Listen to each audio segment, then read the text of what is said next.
and welcome everyone. I think you're really going to like this. And it's something that you've really got to pay a lot of attention to. It's not something you learn overnight. But you get studying this, and you can literally have anything you want. Now, if you look here, I've been studying this for 60 years. I started my 60th year last October. And I think, this is something you should study all the time. It's not just something you study once in a while. If you look at this for a moment, I think that Neville put it very well. He said, you're only limited by weakness of attention and poverty of imagination. I want you to think about that for a moment. Really give that some thought. You're only limited by weakness of attention. Do you know, I have quoted Dr. Wernher von Braun on numerous occasions. When John Kennedy, when he was the president of the United States, asked the good doctor, the father of the space program, greatest scientist, what it would take to build a rocket that'll carry a person to the moon and bring him back safely to Earth. He answered him in 5 words. He said, the will to do it. Now, will is a mental faculty. You have perception, the will, reason, imagination, memory, and intuition. These are all our higher faculties. This is what makes us who we actually are. This is what separates us from all the rest of the animal kingdom. And Neville's saying, you're only limited by weakness of attention. Wernher von Braun was telling President Kennedy, all you need is to give it your full attention, the will to do it. See, the will gives us the ability to concentrate. I don't know what you want, but I do know this. If you can think it, and you can let yourself get emotionally involved with it, and you stay focused on it, you can have it. Now that's a very basic concept, but it's not the easiest thing for most people to do. But the more you study it, the better you're going to get at it. But I love this. You're only limited by weakness of attention and poverty of imagination. You've got to activate your imagination. A lot of people just use their imagination for, gosh, I hope this doesn't happen, or I hope that doesn't happen. They're letting it go in the wrong direction. Our imagination is the most marvelous. In Think and Grow Rich, Hill said the imagination is the most marvelous, miraculous, inconceivably powerful force that the world's ever known. It'll create anything for you. It'll take you anywhere.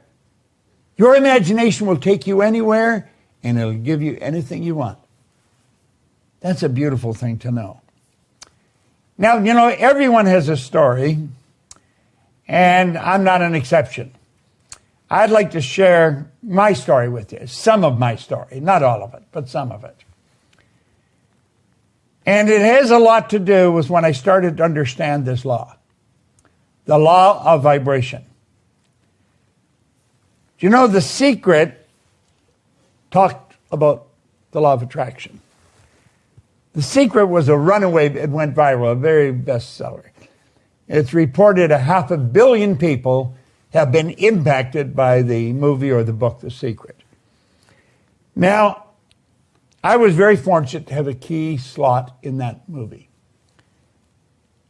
It's been often said that I'm better known in Iraq than I am in Indiana. And I think that's true.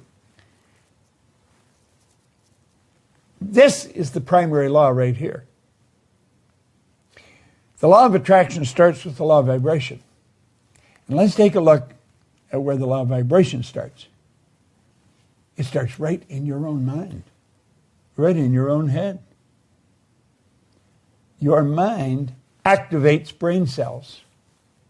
And when those brain cells are activated, you're impacted. You impact the whole universe. Do you know that thought waves are cosmic waves that penetrate all time and space? Do You see, as you get studying this and as you start to get into it in some depth, the ideas are so vast, they're so huge, and you think, this is about me? See, I don't think the vast majority of us have ever been introduced to who we really are. I think that if a person started to show some promise in developing a healthy self-image, they were told that they were being conceited. Don't be like that. That's not the way you should be. And of course, we get a lot of other bad information in there. But this law of vibration starts in our own marvelous mind. And I'd recommend that you start really studying this. If you just stick with us, what I've done, I've taken some of the most complicated material and I've reduced it to the most simplistic form. Because that was the only way I was going to understand it, and I had marvelous teachers that helped me get that. Now, Lincoln said something absolutely incredible. Lincoln said many things that are incredible. But he said, to believe in the things you can see and touch is no belief at all. But to believe in the unseen is a triumph and a blessing. Think of that. To believe in the things you can see and touch. We've got things we can see and touch. That's no belief at all. To believe in the unseen is a triumph and a blessing. Do you know the biggest part of you you'll never see? The real you you'll never see. Now we've got to start to understand this. We've got to start to get it in the right slot in our mind. We've got to realize that there's so much to us that we don't really get. We don't understand. Our educational system is so lacking in teaching us who we are. You can study psychology, but most people that study psychology have never really got to know themselves. I'm talking about in depth, who you really are, your relationship to the whole scheme of things, or your relationship to God. You're talking about an infinite power, and you're created in that image. We have infinite potential locked up within us. What we want to do is learn how to use it for good in our life. This man changed my life probably as much as anyone in all the years I've been here. Leland Val Van de Waal introduced me to some enormous ideas. That's a slide of Val working in a seminar that he and I and Mark Victor Hansen, Jack Canfield started. I come up with the idea on a plane. I phoned Mark Victor Hansen, and then we got a hold of Val and Jack and got other people. And we put together a thing called the $1 Million Forum. And the idea behind it was we were going to teach people how to earn $1 million by setting up multiple sources of income. It was an absolutely phenomenal program. Now, we had some phenomenal teachers in that program. I mean, it was really a mind blower. It was so good. And Val, of course, wowed them all. He's gone now, God bless him, but he had such an impact on my life. And he helped me, he got me into things that I never thought of in my life. He was the one that first told me about this. He says, those who tell stories rule society. He said, learn lots of stories, Bob. Because he said, you are a story. You are a story. Now think about that. You are a story. You're a mass of energy and you function on frequencies. You are. Now think of that. You may not think of yourself that way. And then you might say, what's this got to do with anything?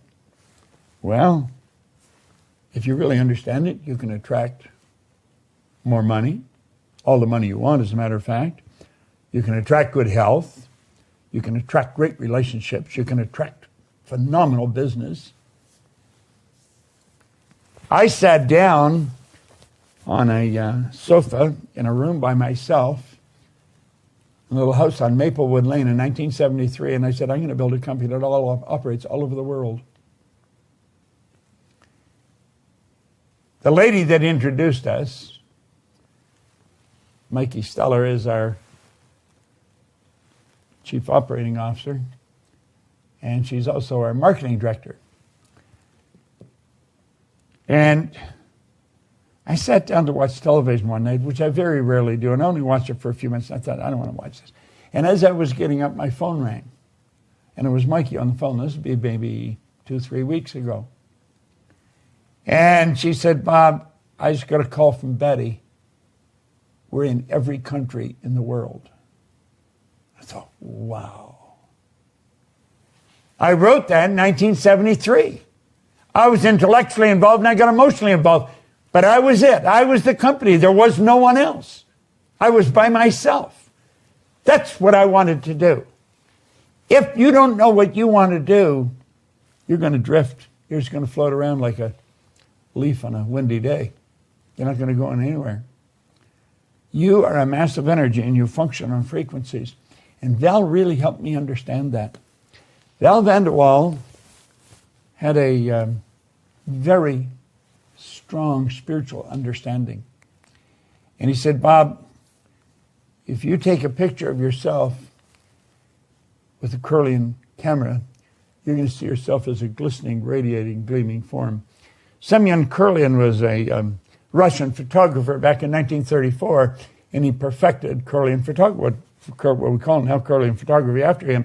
When you photograph mass, you can photograph the energy coming from it. You can photograph a plant, and you'll see there's a vibration coming from the plant. Everything vibrates. A garden rock is vibrating. Everything moves. Nothing rests. Now, why am I telling you this? I'm telling you because I think it's a mighty important thing for you to really understand. You see, energy functions on frequencies, and that's what you're made of. Your body is a mass of living energy. A frequency is a level of vibration. That's exactly what a frequency is. There is an infinite number of frequencies. Remember I said you can think, activate brain cells, and you send off a charge of energy. Now stay with me here.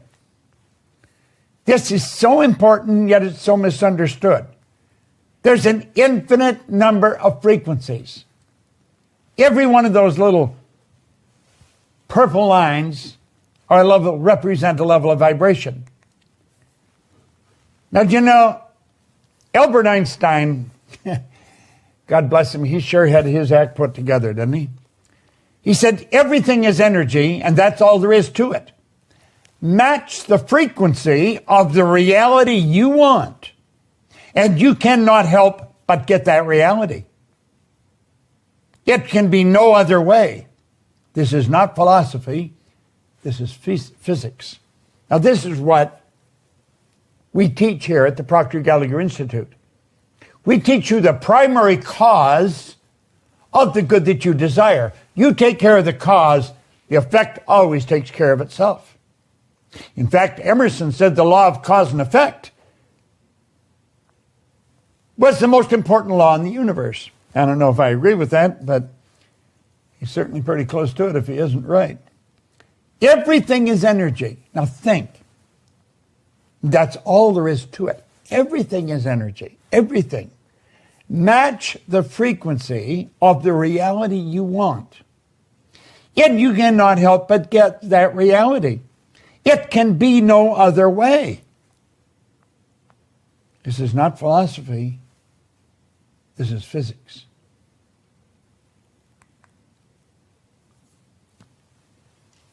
Earl Nightingale said essentially the same thing in 1959.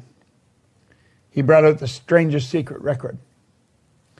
Right at the beginning of that recording, he talks about the good Dr. Albert Schweitzer being interviewed at an airport in London when he got off a plane. And they asked the good doctor, what was wrong with man today? He said he thought about it for a while. Then he said, man simply doesn't think. We do not think. You say, well, everybody thinks. No. Understand, mental activity does not constitute thinking. You have 5 senses. You can see, hear, smell, taste, touch. When any of those 5 senses are affected, it causes mental activity. That is not thinking. It causes pictures to fly in your mind. That is not thinking. If you heard a siren in the background right now, you might see a fire truck or an ambulance on the screen of your mind. That's not thinking. You have higher faculties. These higher faculties, most people know little about. Oh, they hear the word every now and then. You have perception, the will, reason, imagination, memory, intuition. These higher faculties are what literally separate us from all the rest of the animal kingdom. All the rest of the little animal kingdom, they're completely at home in their environment. They blend in. You and I are totally disoriented in our environment. We're totally disoriented. That is because we have been given the godlike ability to create our own environment. Charlie Tremendous Jones was a great man, just a phenomenal public speaker, great teacher, and always promoting books. He said that he believes that we're the composite of the books we read and the people we associate with. I'm inclined to agree with him. Well, as you start to listen to Earl and The Strangest Secret, a lot of things started to happen to me. And it changed all kinds of things in my life. Now, there's the two men that both ended up being mentors of mine because I worked with them. I worked very closely with them, but it was as a result of me listening to this recording. I was listening to this recording and I thought, it would be phenomenal to work with them. Well, it was in 1966. I went to visit them. And I decided I want to work with them. And you see, it was what they would teach me, what Val would teach me, that helped me understand how I had done what I did. You see, Ray Stanford sat down with me and he put an R on a sheet of paper. Then he put 3 letters down beside it, 2 H's and a W. Now he said, Bob, let the R represent results, and let the 2 H's and a W happiness, health, and wealth. Then he asked me if I thought he was a happy person. I said, yeah, he seemed pretty happy to me. He said, did you ever see me sick? I had to admit I hadn't. He said, did you ever see me when I was broke? I had to admit I hadn't. This guy always had money on him, quite a bit of it. He said, Bob, you're one of the most miserable people I've ever met. Now, this is in 1961. He said, you're always sick. He said, you don't have a terminal illness, but you've always got a cold or a headache or something. And he said, you're always broke. Now, he was so right. I was earning $4,000 a year. I owed $6,000. Now, I want you to think of this. At the time, I had 2 months high school. I had no business experience at all. I was 26. I had left school when I was 15. I worked all over the place. I was in the Canadian Navy. I worked in bars and in factories. Always dumb jobs.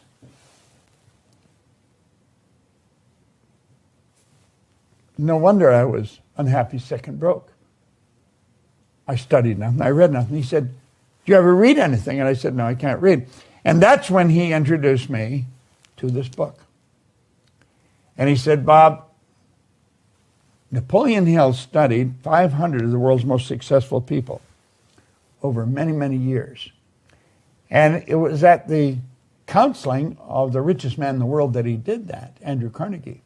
And he found there was a golden thread running through their life. And he wrote the Laws of Achievement.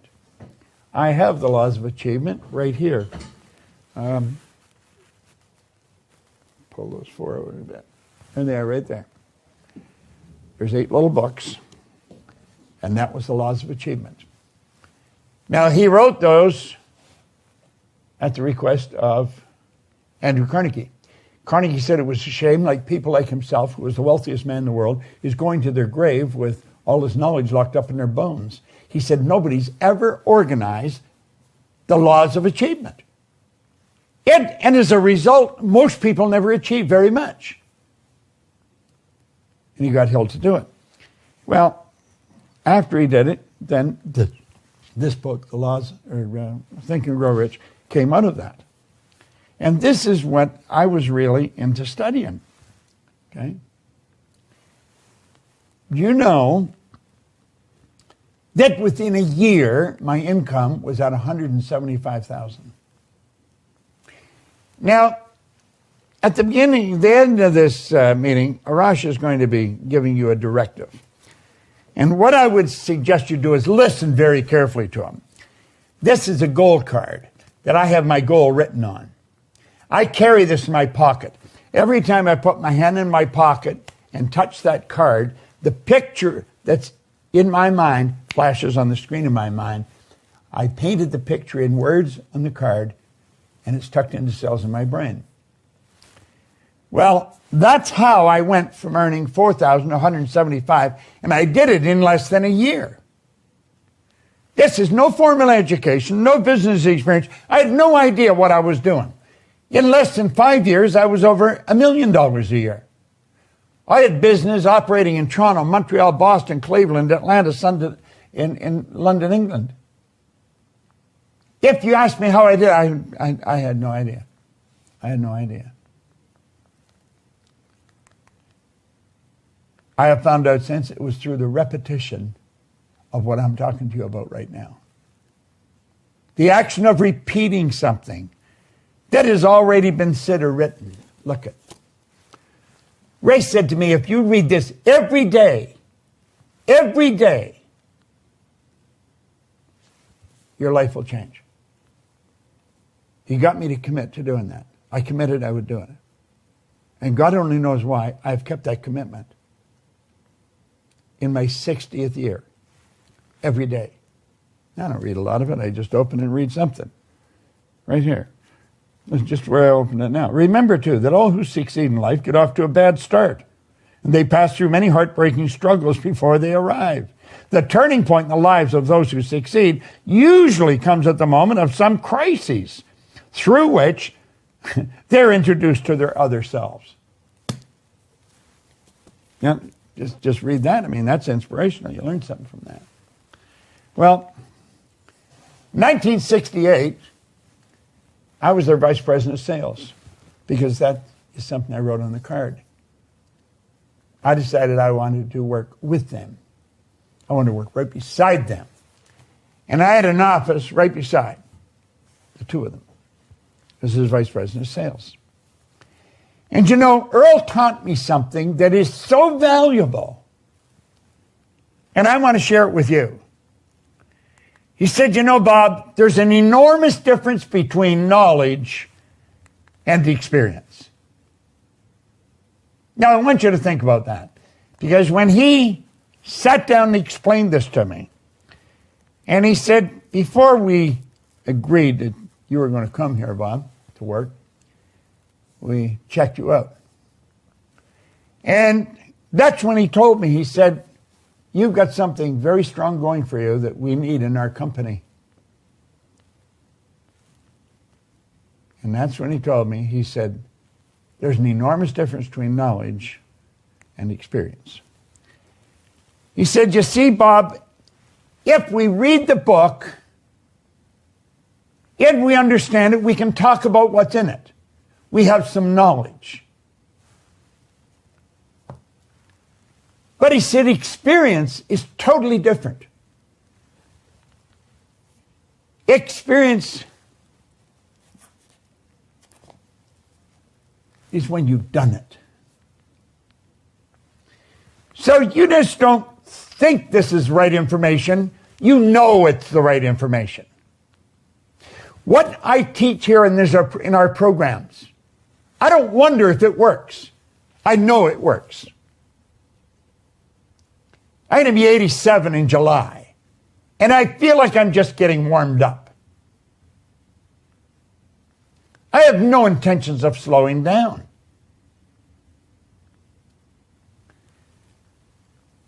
We earn millions of dollars. We operate all over the world.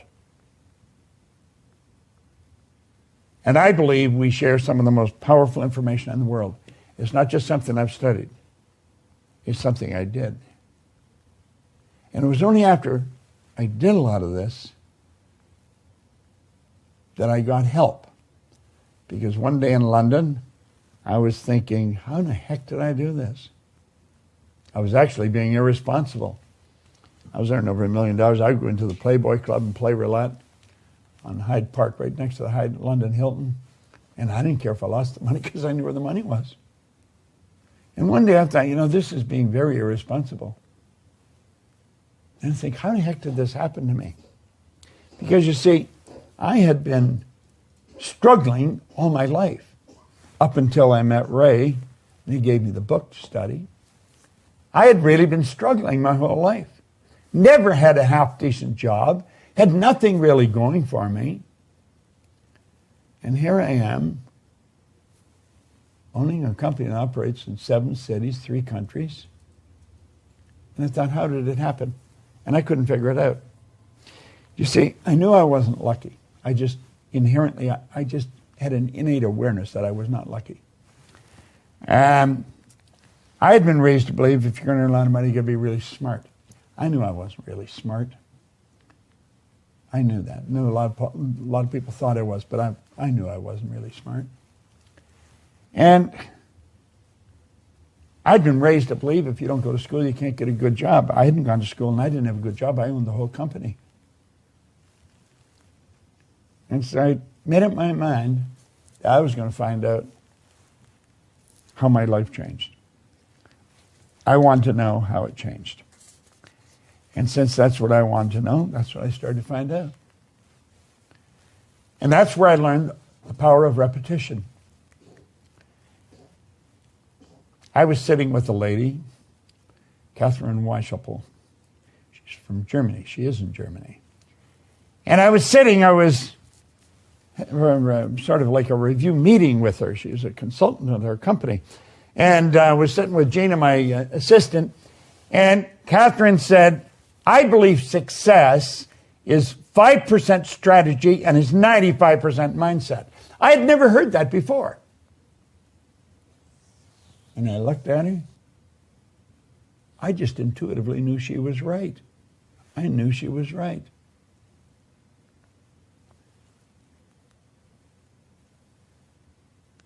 I would go back to when I was on the street in England, I don't even know if I knew what strategizing meant.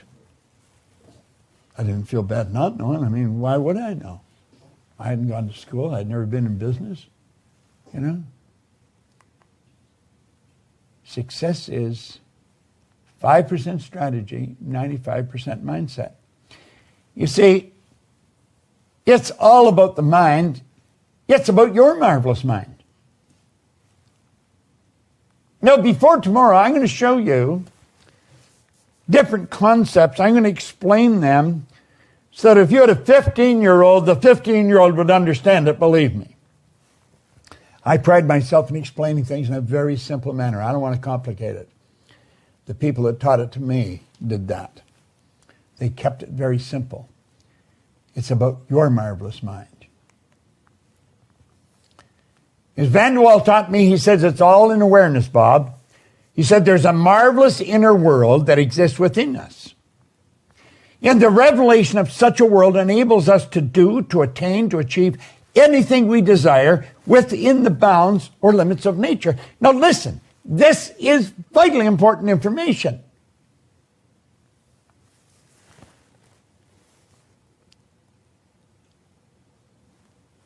I have never really studied finance.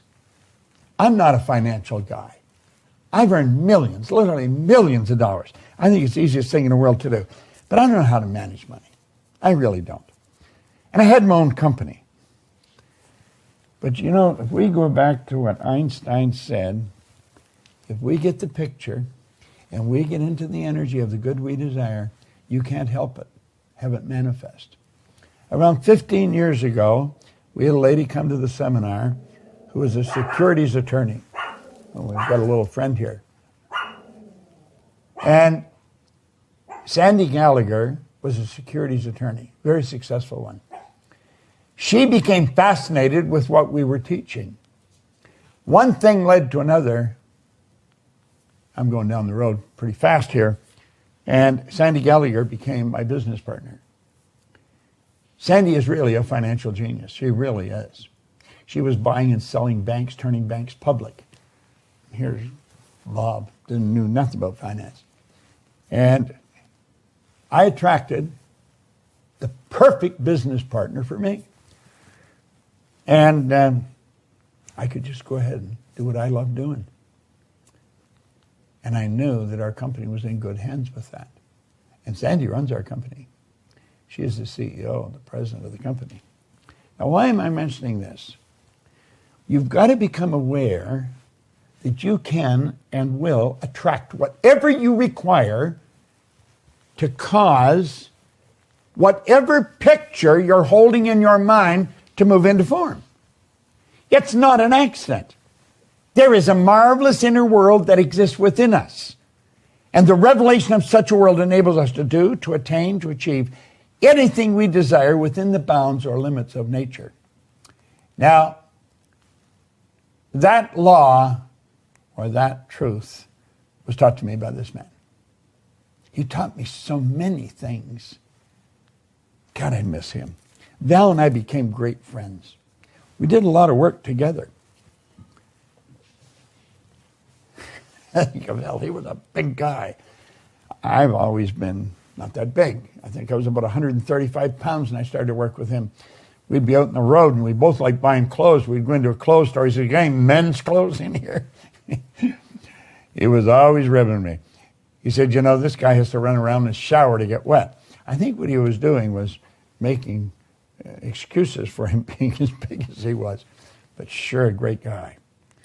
Now, he's the one that woke me up, and he introduced me to this drawing. And he said, "Bob, I want you to let that represent you." And he said, the big circle represents your mind. The top half of it is your conscious mind. And the bottom half is your subconscious mind. Now, you've been reading a lot about this, but I would suspect that you're very confused when you read a lot of this stuff. I think one of the best books on the subconscious mind is Dr. Joseph Murphy's book, The Power of the Subconscious Mind. It's a phenomenal book. If you don't have it, your library is not complete. And at any rate, he taught me this drawing, and he said, when you think of yourself, you got to have an image. You got to understand the mind is everything in your life. You got to learn how to work with it. Now he said, let's look at it this way. There's the mind, and there's a positive sign and a negative sign. Now he said that actually represents a law of polarity, the law of opposites. And he said here, a power flowing into your consciousness. And when it flows into your consciousness, you create thoughts. You literally create thoughts from a power that flows into your conscious mind. You can originate thoughts. You can think something that no one has ever thought before.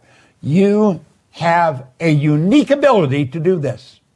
It's the thoughts that you think in your conscious mind that you impress upon your subconscious mind that causes you to feel the way you feel. Feeling is conscious awareness of vibration. Those feelings are expressed with and through your physical body. That causes the action which produces the result. Now, getting them all lined up is called attitude. Now, some people line up on the negative side. They're going to see what's wrong. And you know something? They're right. There's something wrong. Other people go on the positive side. They see what's good. And they're right. There's something good. You can find what's right or wrong in anything. Doesn't matter what you're looking at.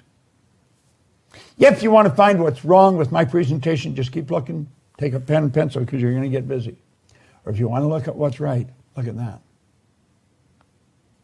There's a power flowing into our consciousness, and we have the ability to think anything we want to think. And it's the thoughts we think that causes the feelings because we get emotionally involved with them. That causes the body to move into action and produce results. Now, this drawing is without question so valuable. and so misunderstood. And he went on to explain more about the conscious mind. He says, that's your thinking mind, Bob. Problem with most people is they don't think. They really don't think. Mental activity never constitutes thinking. I remember when he said that, and I never forgot it. He said, that is your thinking mind. It's also referred to as the educational mind. This is you I'm talking about. Now, as I keep building this idea, you're really going to get to know yourself, the world you live in, and the laws that govern your being a lot better. Yet, as you understand yourself a lot better, you're going to find your finances are going to improve, your health is going to improve, your relationships are going to improve, your whole world starts to get better. The educated mind is also referred to sometimes as the intellectual mind. That's where all the intellectual factors are. Remember I told you what they were?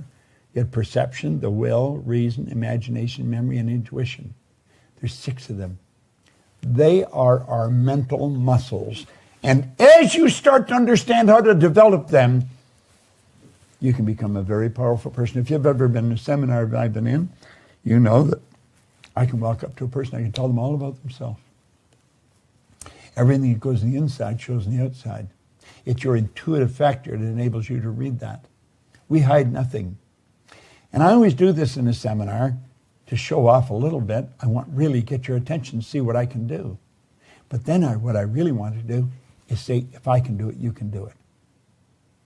See, we watch other people do things and we become fascinated if they're doing it really well. What we want to understand, if we want to do it, we can do what they're doing. The subconscious mind is your emotional mind. When you're emotionally upset, you've got the wrong ideas being fed into that part of your mind. Now, over here on this side, because you can think, you have the ability to choose. And because you can choose, you can accept or reject everything that comes down the road. Everything. Because there's a lot of crazy information coming at us through TV, newspapers, radio, television. Just overhearing restaurants, conversations, if you can get into a restaurant. You can accept or reject everything, and then you have the ability you can originate. Now, the subconscious mind doesn't have the ability to do all those things. All those magnificent abilities are in the conscious mind. The subconscious, it must accept whatever you give to it. Must. It has no ability to reject. And get this, it's what you impress upon your subconscious mind that ultimately turns into results in our life. This is where we want to get our imagination going in high gear. Your subconscious mind cannot differentiate between what you've imagined and what's real. It has no ability to differentiate between the two. Unfortunately, most people imagine what's wrong. They think of what they don't want rather than what they do want. Now look here for a moment. Let's take that knowledge and we'll say, this is you, today. There's information coming at you today, and it is terrible information. And it's flowing into your conscious mind. Now, you have the ability to think. You have the ability to reject that. You can say, get out of here. And they all go away. But you know something? Most people don't do that. You want to know what they do? This is what they do. They're not thinking at all. Their subconscious mind is wide open. And that information goes right into the subconscious mind. Remember what we said about the subconscious? It has no ability to reject all that negative information. Why do we leave the mind open like that? It's our paradigm. It's how we're programmed. We're literally programmed to live that way. Who did this? Why did they do this? Well, let's take a look. Just close the window on that for a minute. Let's go over here. This is you as an infant. Now, the more you understand this, the more you're going to be able to put tomorrow's lesson to work. Because I'm going to get in and I'm going to show you how you attract whatever you're in harmonious vibration with. This is you as an infant. Your subconscious mind was wide open when you arrived on the scene. I don't care what language was spoken around you, that's the language you learned. If there was more than one language spoken around you, you would learn more than one language. You see everything that was going on around you. All the love, the hate, the prejudice, it was all programmed right into your subconscious mind. Just like in the song, a person has to be taught to love and hate. They must be taught before they're 6 or 8, before it's too late. You see, a child's mind is wide open. The child is being programmed. First of all, they were programmed genetically. That's why the child looks like they look. That's genetic conditioning. You see, it's a little bit of energy from mom and a little bit of energy from dad that formed the nucleus of you. And when those energies came together, that was the start of you. And then 280 days later, you made your debut on the planet. But over that 280 days, there was a lot of programming going on. There's genetic program, and now there's an environmental program. And the paradigm, here we are, years later. People, they've learned all kinds of information, but they're not doing it. The paradigm is in control. You see, the paradigm is it's something most people don't understand. It's something everyone should understand. Every one of us has gathered an abundance of knowledge covering numerous subjects. However, most of what we've learned has very little, if anything, to do with our paradigm. Therefore, we frequently don't do what we already know how to do.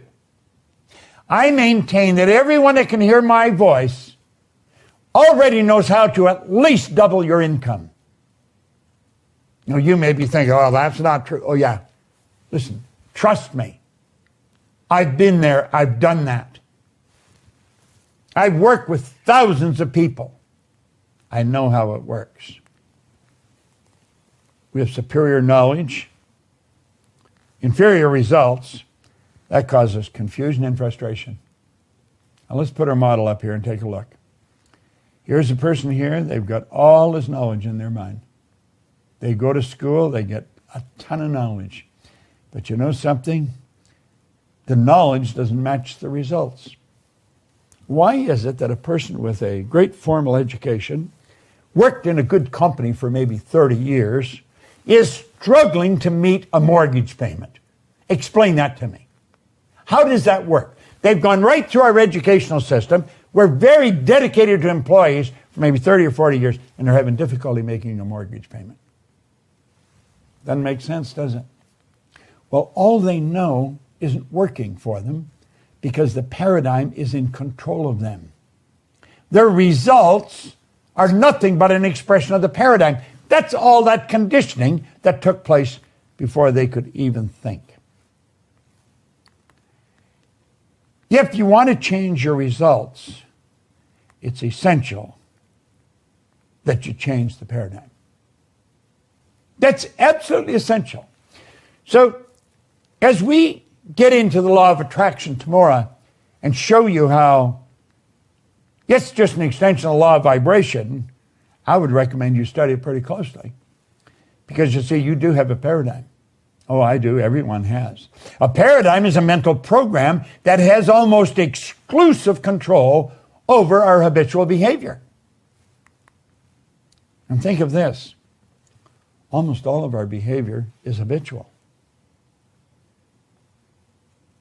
Something to really understand. Now let's take a look at this. You can create your own economy. You can create the life you really want. Nothing tricky about it. Energy functions on frequencies. Remember we said that? A frequency is a level of vibration. There's an infinite number of vibrations, of levels of vibrations, of frequencies. An infinite number. Let's take a look again at what Albert Einstein said. So beautiful. Study this very carefully. Everything is energy, and that's all there is to it. Match the frequency of the reality you want, and you cannot help but get that reality. It can be no other way. This isn't a philosophy. It's physics. Look at, when I sat down and wrote out that we would have, our company would operate all over the world, Then I went to work. I had the idea. Mikey phones me. Now, that was in 1973. It was just a couple of weeks ago she phoned. She's in every country in the world. Here's the trick.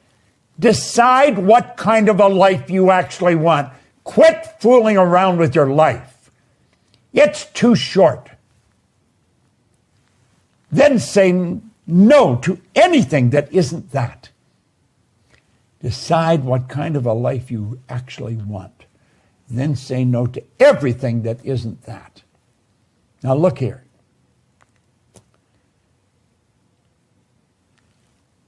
Wants are where it starts. You know where wants come from? I'm going to tell you. Look at me. You have, at the center of your being, your spiritual DNA is perfect. There's perfection within us. Now that perfection has so much junk on top of it that we call a paradigm, that it has difficulty expressing itself. That spiritual perfection within us is always seeking expression with and through us. That's why we always want more. Now, when I was a little kid, my grandmother said, you always want more. You should be satisfied with what you've got. Grandma was an angel of God, but she was wrong.